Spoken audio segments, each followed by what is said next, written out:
हाँ भाई महारानी।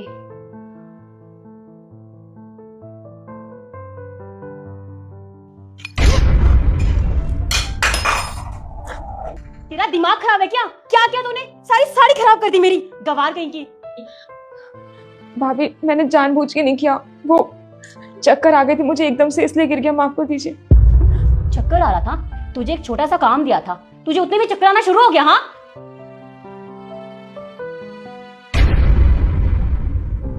भाभी प्लीज छोड़ दीजिए, बहुत दर्द हो रहा है। दर्द हो रहा है? दर्द हो रहा है इसलिए तो पकड़ा है तुझे। अरे शुक्र मना तुझे मैंने यहाँ पे रख लिया है, वरना कहीं पे ना भीख मांगने के काबिल ही रहती तू। बेवकूफ कहीं की। अब जा मिठाई लेके आ दूसरी। पर मिठाई खत्म हो गई है। खत्म हो गई है तो बाहर से लेके आ गवार। भाभी आप मेरी हालत तो देखिए, मैं बाहर कैसे जा सकती हूँ, और बाहर बहुत गर्मी हो रही है, मुझे रास्ते में चक्कर वक्कर आ गए तो मैं क्या करूंगी, मुझे कौन वापस घर लेके आएगा। मर नहीं जाएगी तू, समझी? और वैसे भी मैंने तुझे यहाँ इसलिए रखा है, यहाँ के काम करने के लिए। अब मैं जाऊंगी बाहर। मेरी बीवी के साथ इस घर में इतना कुछ हो रहा है और मुझे खबर तक नहीं है। बकवास कर रही है, फिर पैसे देना। पकड़ और जा मिठाई लेके आ। भैया और भाभी मेरी बीवी के साथ बहुत गलत कर रहे हैं। अरे वो माँ बनने वाली है, उसके बाद भी अरे ऐसा तो कोई अपने दुश्मन के साथ भी नहीं करता।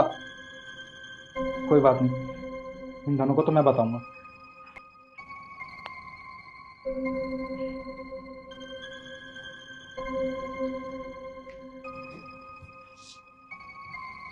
कौन है? अरे देवर जी,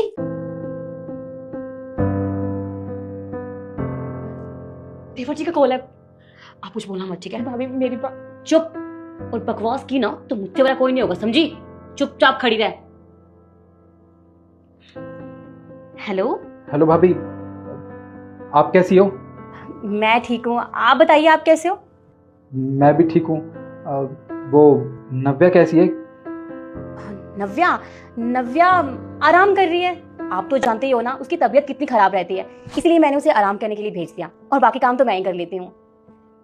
अच्छा, वो अगर मेरी उससे बात हो जाती तो बहुत अच्छा रहता। वो क्या है ना कि काफी दिन हो गए ना वो फोन उठाती है ना मुझसे बातें करती है। एक बार उससे बात करवा दो। रुक जा मेरे बेटे, मुझे पता है कि तुम बहुत मेहनत करते हो, लेकिन फिर भी तुम जो चाहते हो वह नहीं मिलता। बेटा मैं तुझे आशीर्वाद देती हूँ कि अगले शनिवार से पहले तेरी एक मन की इच्छा अवश्य पूरी होगी। और अगर तू मेरा सच्चा भक्त है तो इस भले इंसान की वीडियो को लाइक सब्सक्राइब करके जाना। तथास्तु मेरे बेटे।